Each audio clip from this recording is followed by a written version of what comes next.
So I just wanted to talk to you a little bit about a new paper that we have out in Scientific Reports, and it's based on the results of some sediment coring that we did in 2011. And we went to Køge Bugt, which is a small bay in southeast Greenland. And we went there on this tiny little sketchy fishing boat, but it's super good because you can get right in amongst the icebergs. Køge Bugt is really important because it has three of the largest glaciers of the Greenland Ice Sheet, and they've changed hugely in the last 2 decades or so. But we really don't know anything beyond that, so we don't know if that's unprecedented, we don't know if that's just something that happens all the time. So we went there to take a sediment core and to find out what the history is from this area.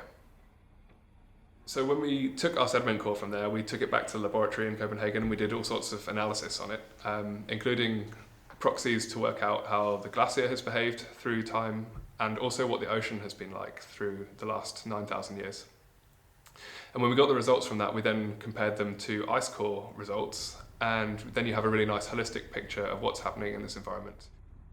When we looked at our proxy, which records glacier behaviour, we found quite a surprising result, or at least something that I wasn't expecting, and that's that these glaciers have remained in tidewater settings. They've been carving icebergs into Køge Bugt throughout the Holocene, and that's in spite of both ocean and climate conditions that were at least as warm as the present day for many thousands of years during the early Holocene.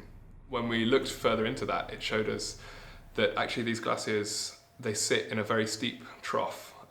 They have deep water in front of them, and they have a very steep bedrock trough which leads rapidly uphill. So these glaciers only need to retreat a small amount and they can reach a new stable configuration. We think that these glaciers in Køge Bugt are going to remain in tidewater setting throughout the near future, and that's despite the continuation of ocean and climate warming.